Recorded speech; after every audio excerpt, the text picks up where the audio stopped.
Thank you for being an incredible supporter of the 10X podcast group, the home of the skillful art of manipulation. We're thrilled to have you as part of our growing community. If you haven't already, we'd love for you to follow us on your favorite podcast platform. Your likes and comments mean the world to us and help us reach a wider audience with our stories. Plus, with new episodes released every day, your feedback plays a vital role in shaping what we create. It truly makes a difference. Your loyalty and enthusiasm fuel our passion for crafting gripping tales, and we're so grateful for your support. Today, we're excited to present The Fake Will, a story that promises to keep you on the edge of your seat. Let's dive into this thrilling narrative together. Chapter 1: The Ink of Deception. The rain came down like judgment, relentless and cold, hammering the stained-glass windows of Hollowbrook Funeral Home until the saints depicted in the panes seemed to weep. I sat in the front row, my black lace veil clinging to my cheeks like a spider's web, staring at the casket that held what was left of Martin Blackwood. 62 years old, rich as sin, and dead of a sudden heart attack that left his lips tinged faintly blue. A detail only I noticed. A detail I'd paid to have overlooked. The room reeked of lilies and hypocrisy. Martin's children, Clara, sharp-boned and serpent-eyed, and James, broad-shouldered and perpetually sneering, sat across the aisle, their hatred for me simmering beneath their designer mourning clothes. They'd never accepted me, the gold-digging stepmother who'd married their father 8 months after his first wife's suspicious drowning. But then again, I hadn't married Martin for their approval. Evelyn, a skeletal hand touched my shoulder. Margaret, Martin's sister, leaned in, her breath reeking of gin. You look ravaged, darling. But then, grief does suit some women. Her gaze flicked to the diamond brooch pinned to my collar. Martin's mother's brooch, now mine. I let my chin quiver, a tear slipping down my cheek. Thank you, Margaret, I whispered, clutching her hand like a lifeline. I don't know how to go on without him.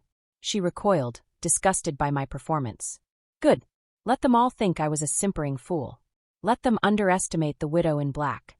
The lawyer arrived last, a hunched vulture of a man named Mr. Graves, carrying a leather briefcase that held Martin's will. The room fell silent. Clara's polished nails tapped her kneecap like a countdown. James cracked his knuckles. And I held my breath, my heart thrashing behind my ribs. This was the moment. Graves cleared his throat, his voice like parchment tearing. Per the wishes of Martin Alastair Blackwood, deceased, we shall now read his last testament. He unfolded the document, and I leaned forward, my gloved hands trembling, artfully trembling. Clara snorted.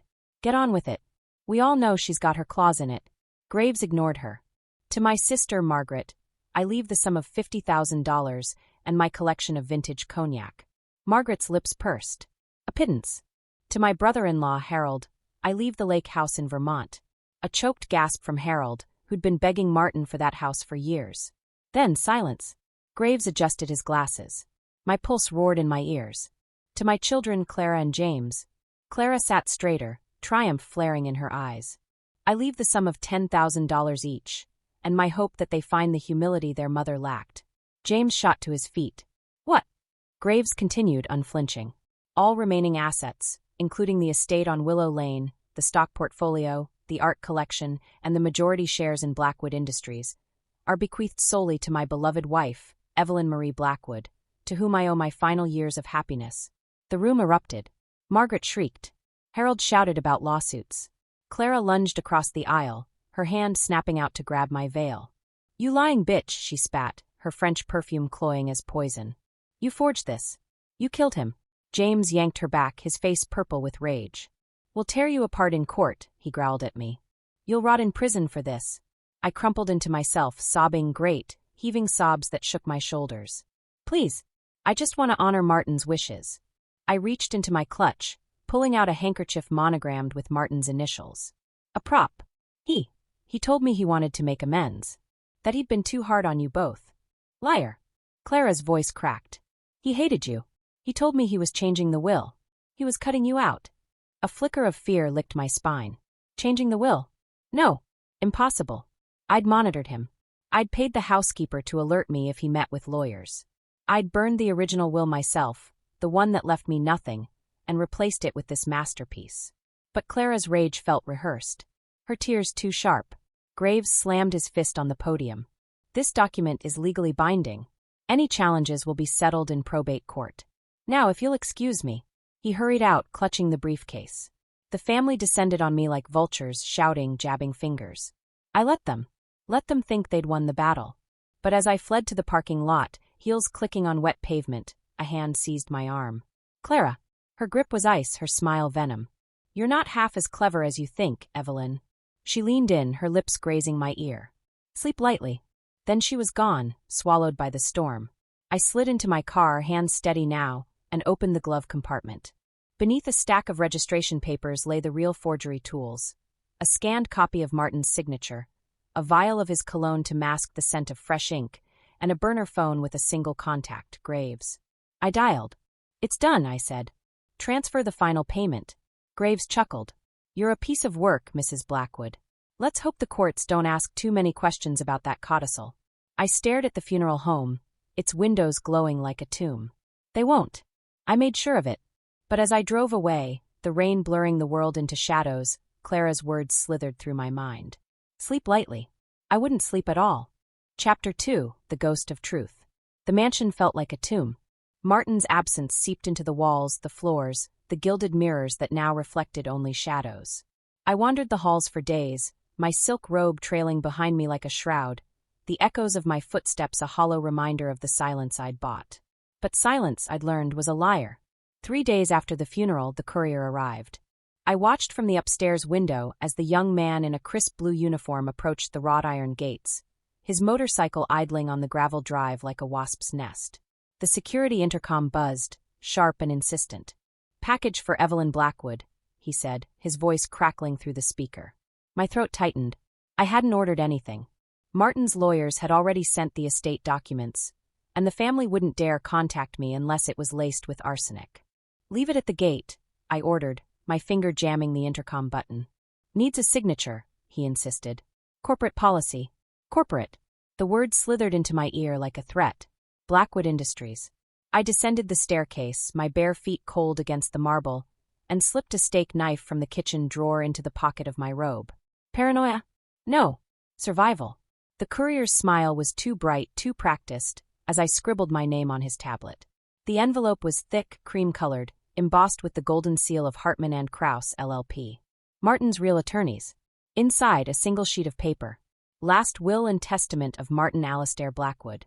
Revised, November 12th. A month before he died. The words blurred. To my children, Clara Marie Blackwood and James Alastair Blackwood, I leave my entire estate, including all properties, holdings, and shares. A codicil glared up at me. In the event of coercion, undue influence, or forgery, this document supersedes all prior versions. Martin's signature looped beneath it, unmistakable. The same flourish he'd used to sign our marriage certificate. The same flourish I'd traced 100 times with a forger's precision. Real. The knife clattered to the floor. I staggered back, the walls closing in, the air thick with the cloying scent of Martin's favorite cigars. He knew. He'd known all along. I lunged for the fireplace, crumpling the paper, but my hands shook too violently to strike a match. The hearth was cold, unused since Martin's death, since I'd stopped pretending to enjoy his evening brandy rituals. Burning evidence, Evelyn? I whirled. Clara stood in the doorway, her black coat dripping rainwater onto the Persian rug. She'd let herself in. Of course she had. The locks had never kept her out. Get out, I hissed, clutching the will to my chest like a shield. She tilted her head, a predator savoring the chase. You look terrible. Guilt keeping you up? Or is it fear? I flung the document into the fireplace at last, but she didn't flinch. Copies, darling, she purred, stepping closer. In safe deposit boxes. With lawyers. On the cloud. Her laugh was a blade. You can't burn them all. I lunged for the knife, but her heel came down on my fingers, grinding bone into marble. Pain exploded up my arm. Stop squirming, she sighed, crouching to meet my gaze. We both know you're not the martyr here. She pulled a USB drive from her pocket, dangling it like a pendulum. Audio recordings. Security footage. Every time you whispered to Daddy about his weak heart. Every pill you swapped into his brandy. My blood turned to ice. She'd recorded us. You're lying, I spat. Martin would've. Martin was a sentimental fool, she snapped, her composure cracking. He didn't believe me when I told him you were poisoning him. Not until I showed him the footage of you and that detective. What's his name? Harris? Plotting in the garden. The room tilted. Harris. The crooked cop I'd paid to silence witnesses. To plant evidence. To keep Clara and James in line. You're bluffing, I whispered, but the lie tasted ashen. Clara's smile returned, sharp and gleaming. 50%, Evelyn. Sign over half the estate, and I'll make the evidence disappear. Or what? I challenged, clambering to my feet. You'll ruin us both? She straightened her coat, her eyes dead. I'll ruin you. I'll paint you as the scheming whore who murdered my father. The tabloids will eat it alive. And when the jury convicts you... She leaned in, her lips grazing my ear. I'll visit you in prison. Every year. To remind you that I won.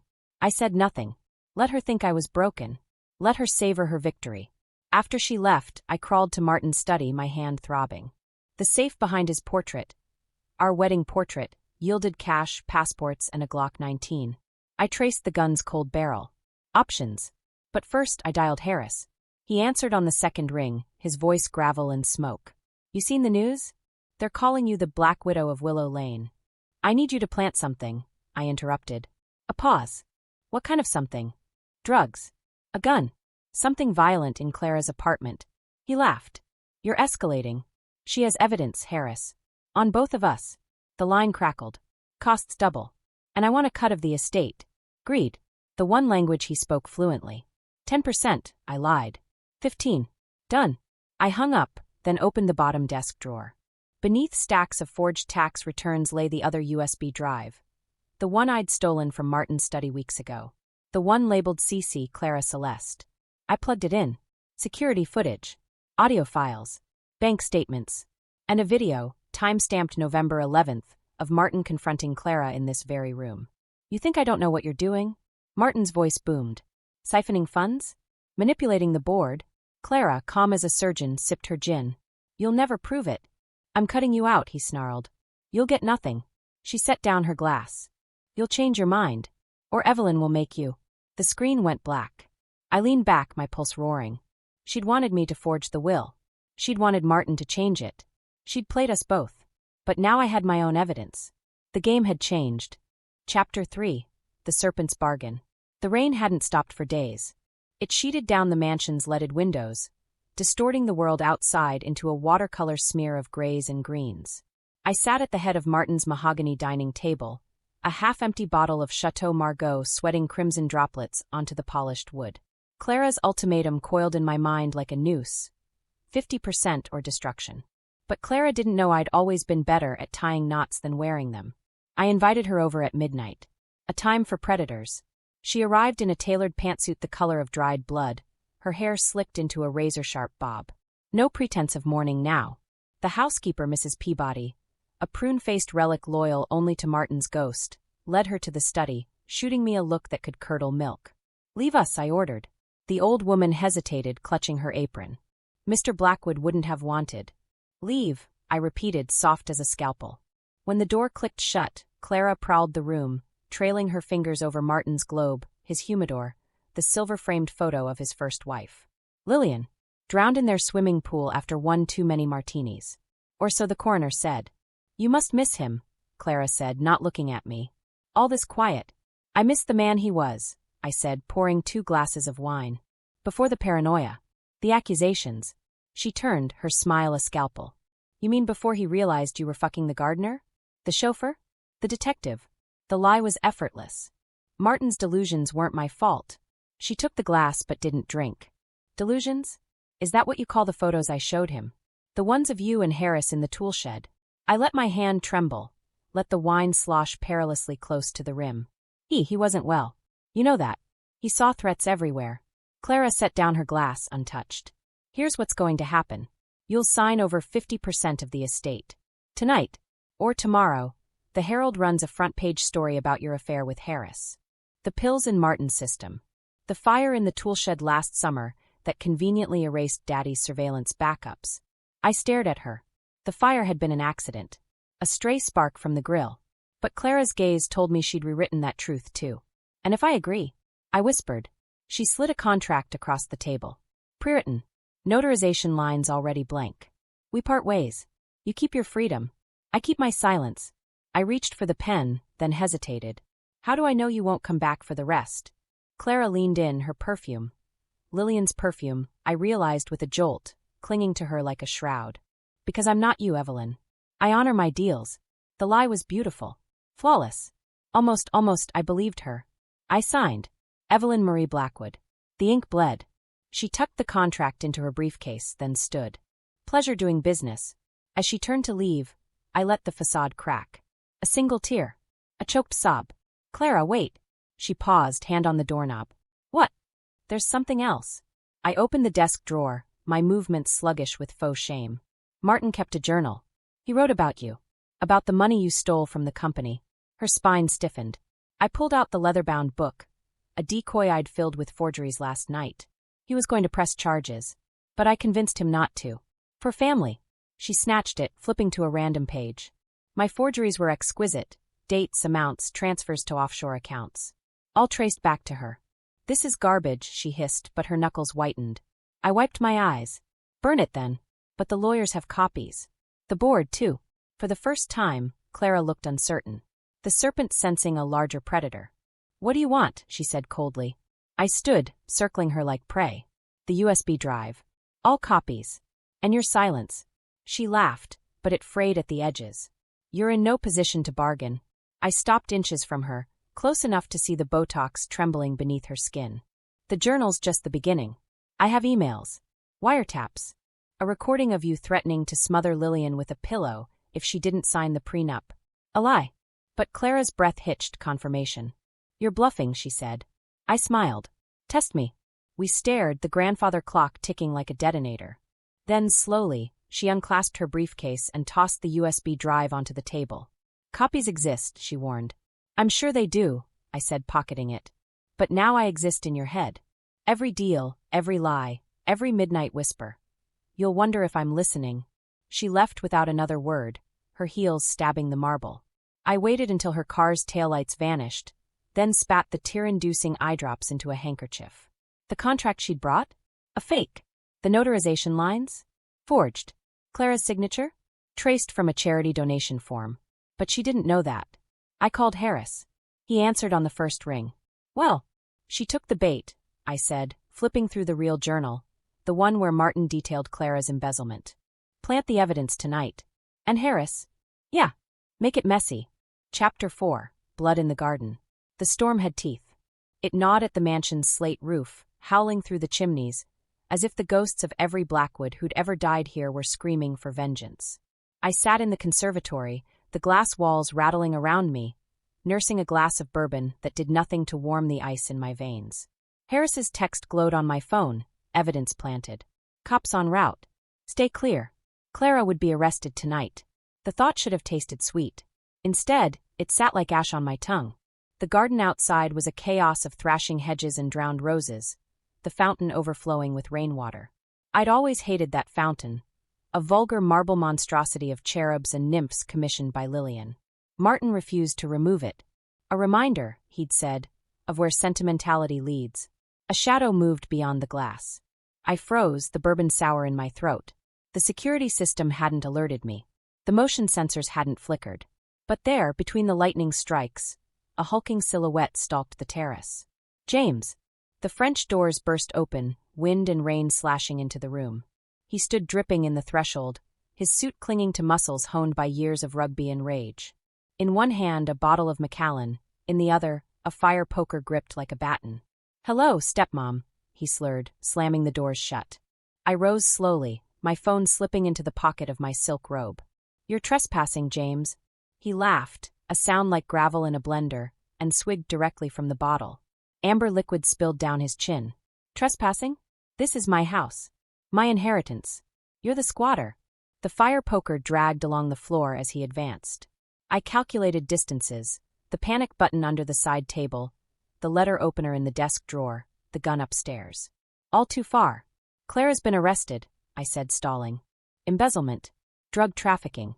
They'll trace it all back to you. He paused, his bloodshot eyes narrowing. Bullshit. I pulled up the local news on my phone, holding it out. A mugshot of Clara, makeup smeared, filled the screen. Heiress arrested in midnight raid, the headline blared. James stared. Then he hurled the bottle at the wall. Glass exploded, bourbon bleeding down the floral wallpaper.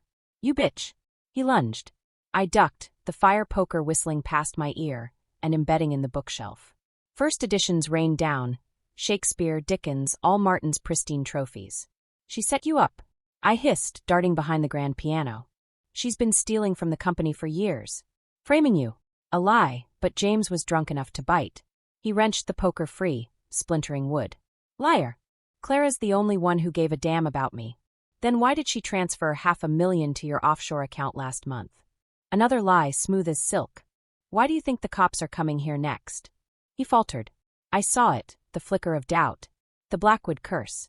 I pressed, venomous. She needed a fall guy. And you're too stupid to see it. With a roar, he flipped the piano bench. Sheet music fluttered like dying birds. Shut up. Shut your fucking mouth. He charged again. I grabbed the letter opener from the desk, but he batted it away, his hand closing around my throat. We crashed into the Tiffany lamp, its stained glass shards slicing my arm as we fell. His weight pinned me, bourbon and sweat choking me. You ruined everything, he spat, spittle hitting my face. Dad hated you. Everyone hated you. Why couldn't you just die? I clawed at his wrist, vision darkening. You first. My free hand groped blindly through the debris, glass, wood, the fire poker. He leaned closer, his breath a toxic cloud. When I'm done with you, I'll make it look like suicide. Grieving widow, drunk on pills. My fingers brushed cold iron. You'll never be him, I gasped. He reared back to strike, and I swung the poker with every shred of strength. It connected with a wet crunch. James howled, rolling off me, clutching his face. Blood streamed between his fingers, his nose flattened like putty. I scrambled up, gripping the poker, its tip now crimson. You broke my face, he wailed, more outraged than pained. I backed toward the door, my ribs screaming. Get out. Now. He staggered to his feet, a guttural snarl building in his chest. I'll kill you. I'll fucking kill you. I raised the poker. Try. For a heartbeat, we were wolves circling. Then his phone buzzed. He fumbled for it, the screen illuminating a text from an unknown number. Cops 10-minute out. Burn it. His bloodied face snapped to mine. You're bluffing. I smiled, teeth red from split lips. Am I? He fled, crashing through the garden doors and vanishing into the storm. I waited until his footsteps faded, then collapsed against the wall, trembling. The conservatory looked like a war zone. Shattered glass, overturned furniture, blood smeared across the Persian rug. My blood. His blood. But I'd prepared for this. In the kitchen, I retrieved the emergency kit, needle, thread, hydrogen peroxide. Stitched my arm at the marble island, the pain sharp and clarifying. Next, the security footage. I edited the timeline, erasing James's entrance, splicing in looped footage of an empty terrace. Then, I planted his wallet, lifted during the struggle, in the tool shed, alongside a ziplock of cocaine from Harris's last gift. By dawn, the police would find it. By noon, James would be in handcuffs. But first, I needed to mourn. I climbed to Martin's bedroom, untouched since his death. His cologne still lingered, sandalwood and hubris. In the closet, behind a panel of false wood, lay the safe. Not the one Clara knew about. The real one. Inside, passports, cash, a Beretta Nano, and a manila envelope. I spilled the contents onto the bed. Photographs of Clara meeting with a known arsonist. Audio transcripts of James admitting to assaulting a maid in 2014. And a single sheet of paper. Martin's true final will, scribbled in shaky script days before his death. To Evelyn, my sword and shield, I leave my vengeance. Destroy them. I traced the words. He'd known. He'd known Clara and James would come for me. And he'd armed me with their gravestones. The gun felt right in my hand. Cold. Honest. Somewhere below, a floorboard creaked. I turned, aiming at the darkness. Come out, James. But it wasn't James. Chapter 5. The masks crumble. The Beretta trembled in my hand, its barrel trained on the shadow pooling in the doorway. Rain lashed the windows, distorting the figure into a shapeless specter. My ribs screamed with every breath, the gash on my arm throbbing in time with my pulse. Who else had Clara sent to finish me? Evelyn. The voice was low, frayed at the edges. Familiar.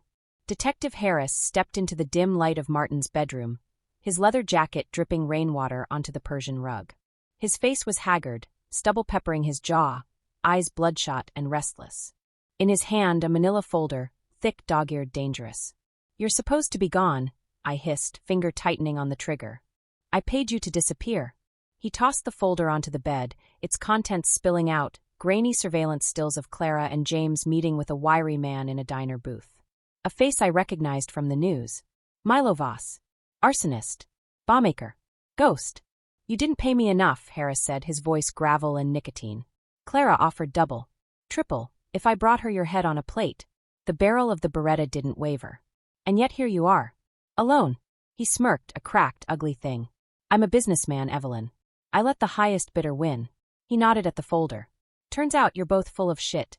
I kept the gun leveled as I flipped through the photos. Clara handing Milo a duffel bag. James adjusting the strap of a gasoline canister. Dates scribbled in the margins, the week before Martin's death.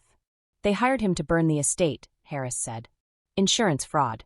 But you messed up their timeline by killing the old man first. Lies. I'd used arsenic, subtle and slow. Martin's heart attack had been a carefully staged tragedy. But Clara and James had been planning their own fire. Their own murder. Why show me this? I said coldly. Harris lit a cigarette, the flame trembling in his cupped hand. Because Clara's not in custody anymore. Judge revoked the arrest warrant. Lack of evidence. Your little stunt with the cocaine? Turns out the cops found the same batch in your garden shed this morning. The room tilted. No. I'd planted it in the tool shed. Behind the rusted lawnmower. Unless. Harris. He exhaled smoke, watching me piece it together. You should have paid the 15%. Rage ignited, white hot. I fired. The bullet tore through his shoulder, spinning him into the dresser. Perfume bottles shattered, Chanel No. 5 pooling like blood. He roared, clutching the wound, but lunged for me anyway, a wounded bear. We crashed into the bedside table, the lamp exploding in a shower of sparks. His hands closed around my throat, thumbs digging into my windpipe. You crazy bitch, he snarled, blood soaking his jacket. I clawed at his face, knees scrambling for leverage, and found the jagged shard of the perfume bottle. Sank it into his side. He howled, recoiling. I rolled away, gasping, and grabbed the fire poker from the hearth. You've been playing both sides, I rasped, circling him. Feeding Clara information. Sabotaging my moves. Why? He slumped against the wall, breath ragged. Because she promised me something you never could. Money. Freedom. His laugh was a wet cough. She's got connections. Made my priors vanish. Meanwhile, you've got me planting coke like some two-bit thug. I swung the poker, stopping an inch from his skull. What else did you give her? His smile was crimson. Everything. The forged will. The arsenic receipts. The security footage of you swapping his pills.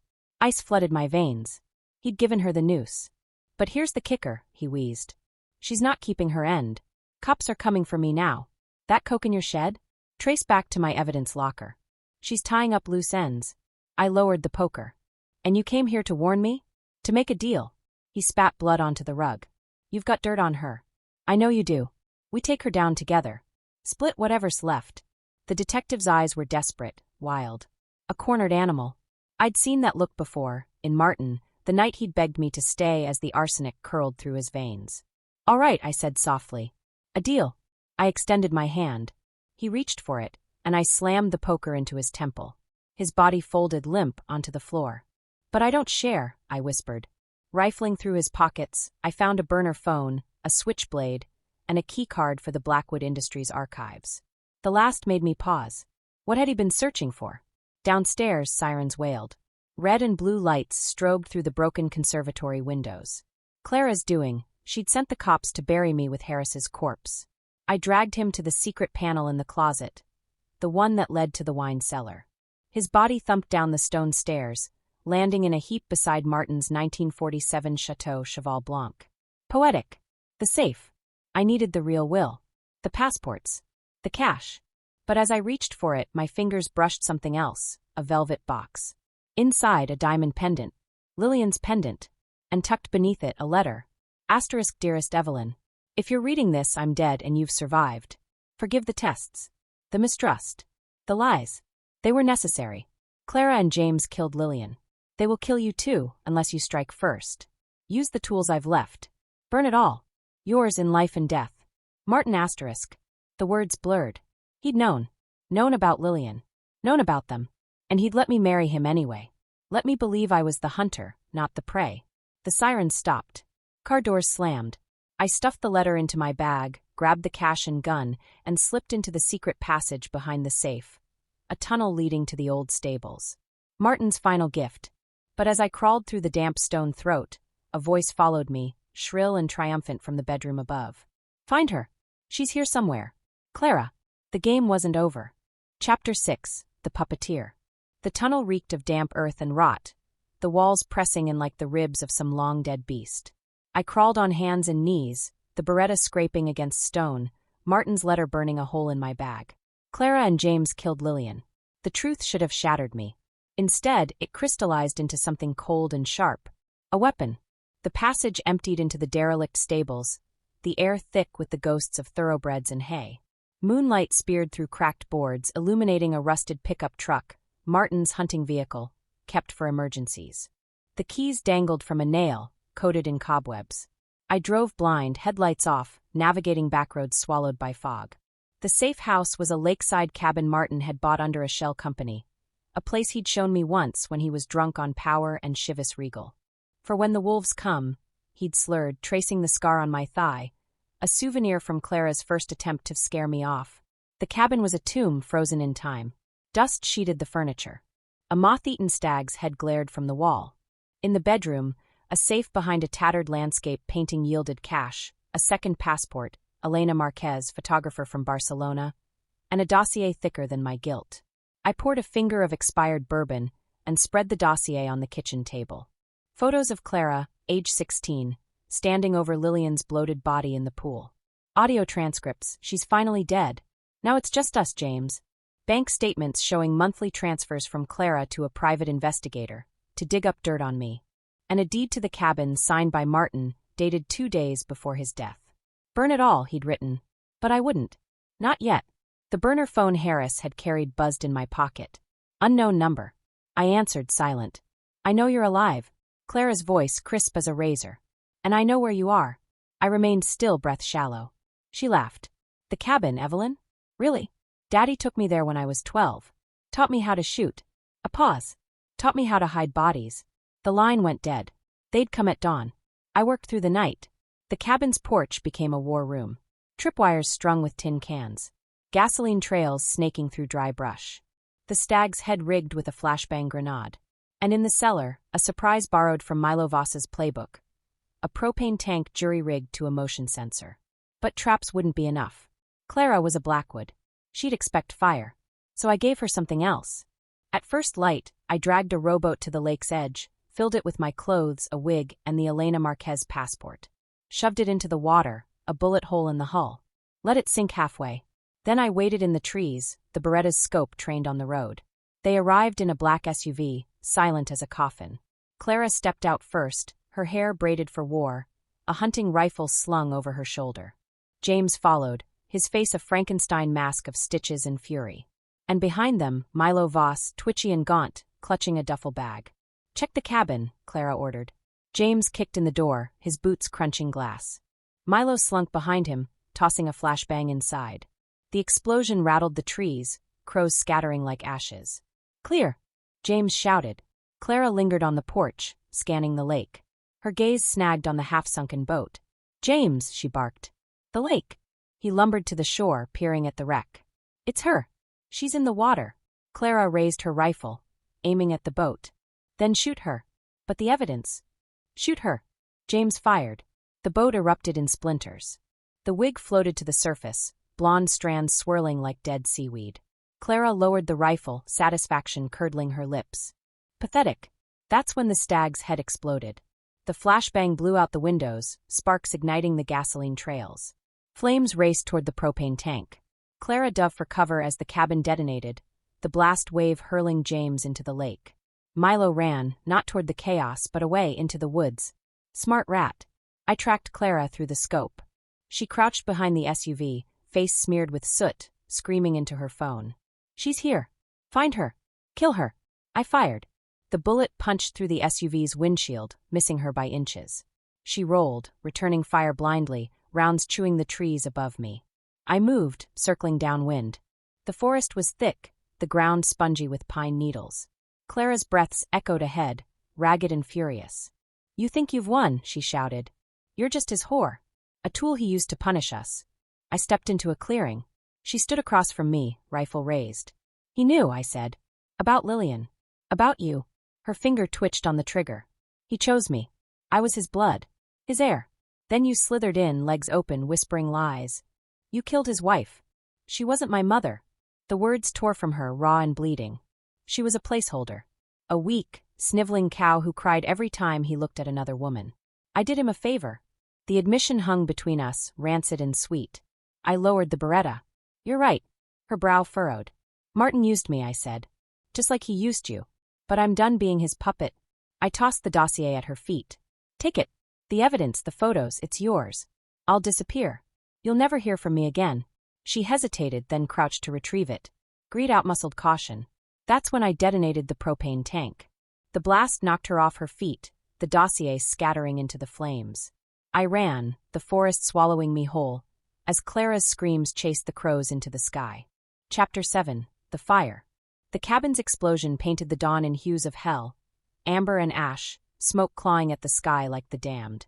I ran until my lungs burned, the beretta a dead weight in my hand, Clara's screams echoing long after the flames faded. But survival was a temporary victory. The Blackwoods were hydras, cut off one head, two more sprouted, venomous and vengeful.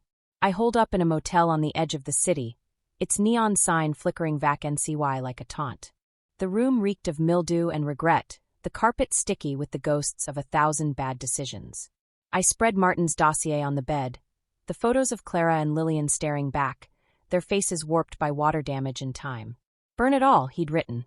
But fire had a way of leaving scars. The knock came at midnight. 3 raps, sharp as gunshots. I peered through the peephole. Milo Voss stood in the pallid glow of the hallway, his gaunt frame swimming in a trench coat 2 sizes too big. His eyes darted like cockroaches. Open up, he hissed.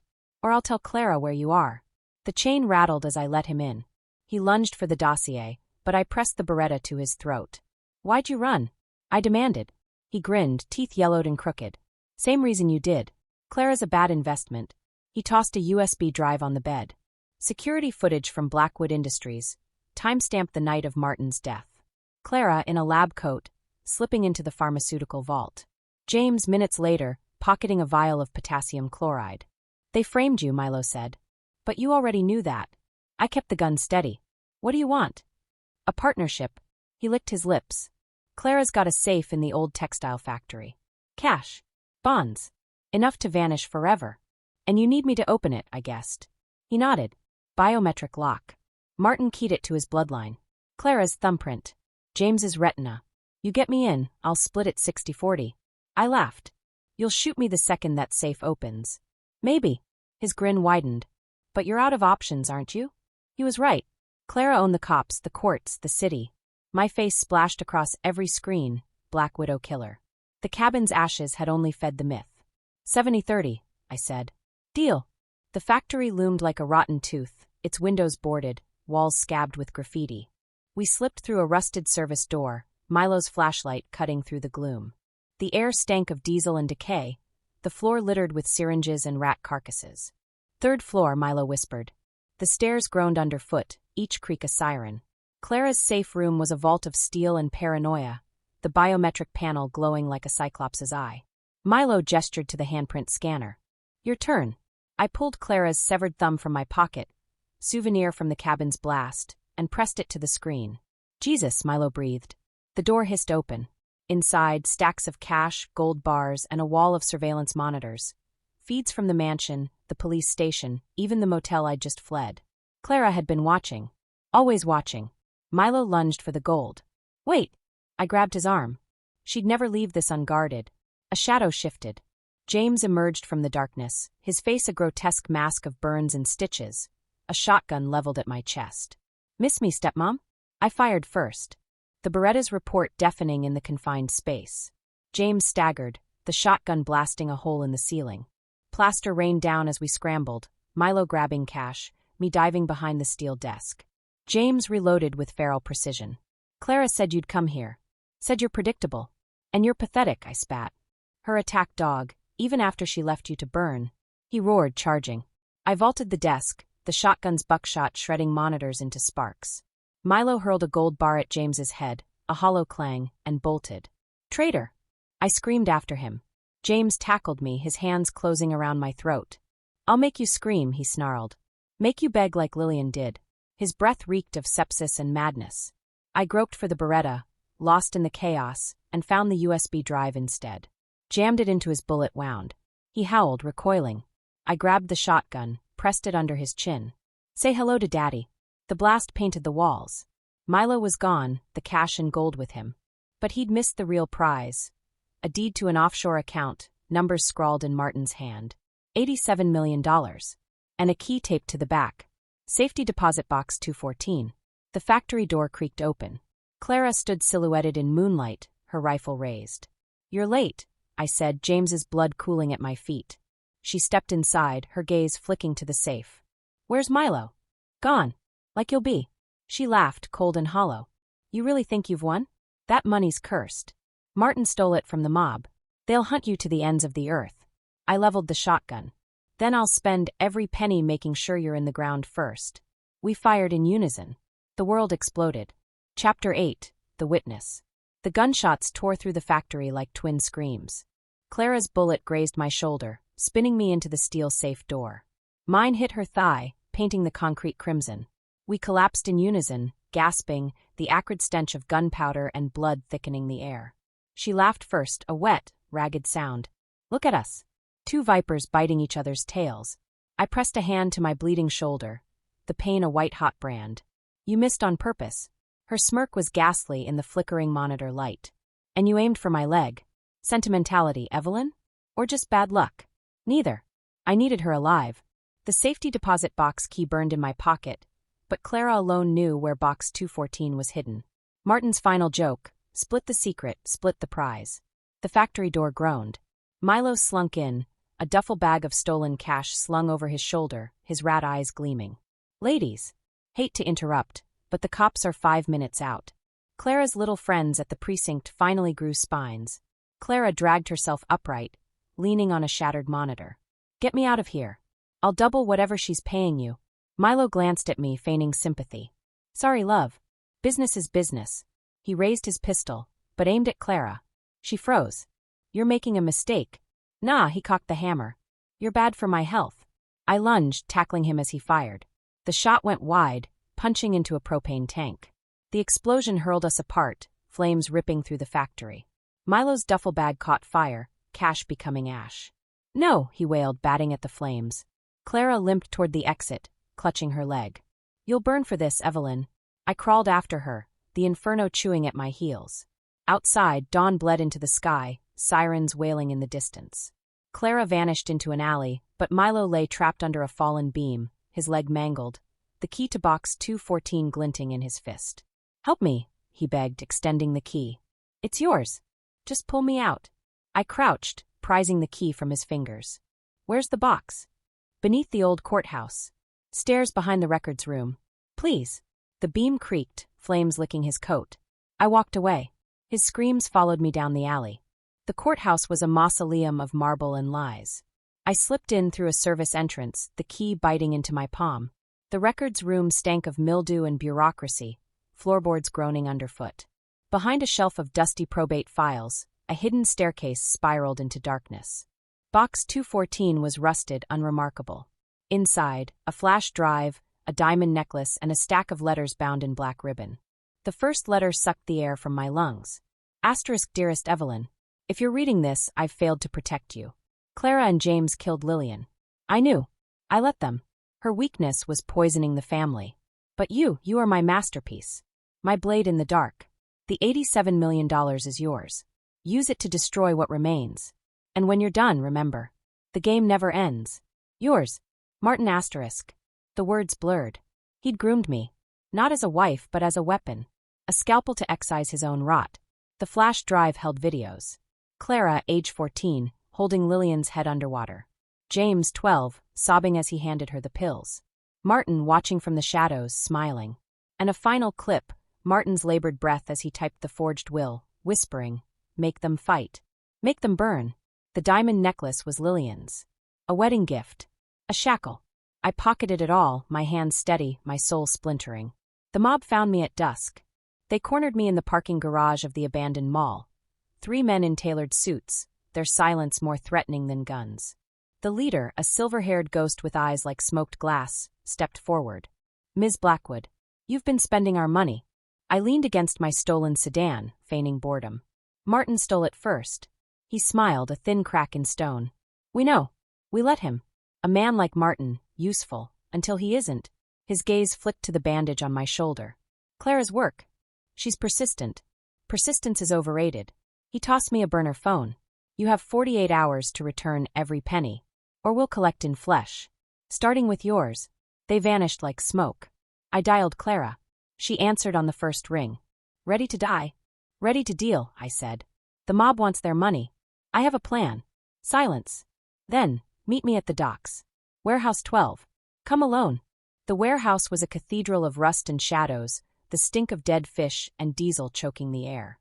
Clara waited atop a shipping container, her rifle propped on a crate. Start talking, she said. I played the flash drive video of her drowning Lillian on max volume.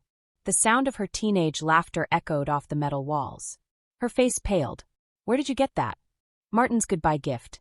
I pocketed the drive. The mob wants 87 M I L L I O N I H A V E 87 million. I have 43.5. You steal the rest from James's offshore accounts. She sneered. James is dead. But his fingerprints aren't. I tossed her a latex mold of his thumb. You've got his passwords. His voice recordings. Drain his funds. Or I release the video to the press. She leveled the rifle. I could kill you now. I stepped closer. Then you'd face the mob alone. And we both know you're not half as clever without Daddy. The rifle trembled. Partners. I extended my hand. She spat at my feet. Until the money's cleared. We met at midnight in the cemetery where Martin and Lillian mouldered side by side. Irony etched in stone. Clara arrived with a duffel bag of cash, her limp pronounced. James's accounts were cooperative. I handed her a flash drive, a fake, rigged to erase after one play. The original's in a safe place. Transfer the money, and it's yours. The mob arrived as we counted the cash. Not 3 men. 10. Silverhair smiled. Ladies, you shouldn't have troubled yourselves. Clara raised her rifle. I drew the Beretta. But the mob had snipers. The first bullet took Clara in the gut. The second my kneecap. As I fell, Silverhair crouched, his breath reeking of mint and malice. You didn't think we'd let you live, did you? He pressed his pistol to my temple. Then the world exploded. Chapter 9, The Final Testament. The gunshot never came. Instead, the night erupted into chaos. A Molotov cocktail shattered against the mob's sedan, flames engulfing the cemetery gates. Figures in black swarmed from the shadows. Milo's crew, armed with rifles and grudges. The mob scattered, Silverhair's snipers picking them off one by one as gunfire lit the graves like macabre fireflies.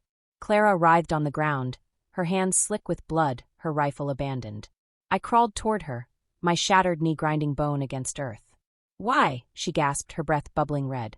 Why save me? I gripped her collar, dragging her behind Lillian's headstone. I didn't. He did. Milo emerged from the smoke, his face a patchwork of burns, a flamethrower strapped to his back. Told you I'd come back, love. Clara's eyes widened. You're supposed to be dead. He grinned, tossing me a medkit. Evelyn's not the only one who fakes funerals. The morphine syringe trembled in my hand. Clara batted it away. No drugs. I'll die clear-eyed. Milo crouched, his flamethrower hissing. The mob's regrouping. We've got 5 minutes. I rifled through the medkit, stitching my knee with fishing line and fury. The courthouse. Box 214. Clara seized my wrist. What's in the box? Our legacy. We fled in Milo's armored van, the streets a blur of sirens and screams. Clara slumped against the window, her breath fogging the glass, her fingers pressed to her wound. You're a fool, she muttered. Martin played us all. I clutched the flash drive, the diamond necklace cutting my palm. He loved you. In his twisted way. She laughed, blood speckling her teeth. He loved winning. Just like you. The courthouse loomed, its columns lit by emergency flares. Milo kicked open the service entrance, his flamethrower scorching a path through the rubble. Box 214 was gone. In its place, a note in Martin's handwriting. Congratulations, Evelyn. Now finish it. A keycard fell from the envelope. Blackwood Industries Vault B. Clara sagged against the wall. He's still here. Pulling strings. Milo hoisted her over his shoulder. Move, or I leave you for the rats. Vault B was a mausoleum of secrets. Shelf after shelf of binders labeled Lillian, Clara, James, Evelyn. Surveillance photos, medical records, bank transfers. Martin's life's work, our lives dissected and catalogued. At the center, a pedestal held a vintage tape recorder. I pressed play. If you're hearing this, you've earned the truth. Martin's voice crisp and cold. Clara, my daughter, my greatest disappointment. Evelyn, my blade, my masterpiece. You think this feud began with Lillian? It began with me. My father poisoned my mother. I smothered him in return. The Blackwoods are a cancer, and I've relished watching you cut it out. One limb at a time. Clara sank to her knees. He wanted us to destroy each other. The tape continued. The $87 million is a lie. A decoy. The real fortune is buried with Lillian. Dig her up if you dare. And Evelyn. The arsenic in my brandy? I added it myself. A slower death, for a better show. Static swallowed his laughter. Milo whistled. Bastard. Clara stared at the vault's ceiling, tears carving paths through the blood on her face. All this for nothing. I opened Lillian's binder. Photos of her, alive, smiling, pregnant. A birth certificate. Clara Blackwood. Father unknown. You're not his, I whispered. Clara snatched the binder, her hands shaking. No. No. He raised me. He chose me. He used you, Milo said. Same as her. The vault door shuddered. Silverhair's voice boomed through the intercom. Last chance. Open up, or we flood it with gas. Clara met my gaze. For the first time, no hatred. Just exhaustion. End it. I handed her the flamethrower.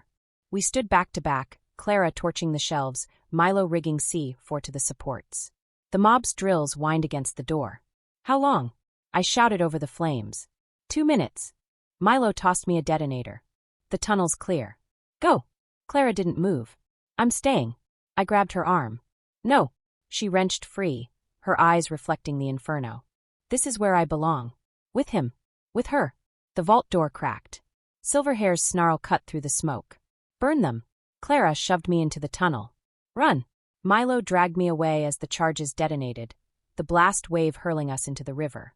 The courthouse collapsed, flames devouring the sky, the mob's screams swallowed by the roar. Clara's laughter echoed in the ashes. Epilogue. The papers called it a gas leak. A tragedy. The end of the Blackwood dynasty. They were wrong.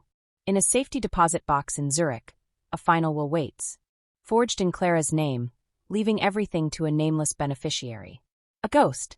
A shadow. Me. I sit on a beach in Bali, the diamond necklace around my throat, Milo's body rotting in a Bangkok gutter. The game never ends. But now I play alone. The end.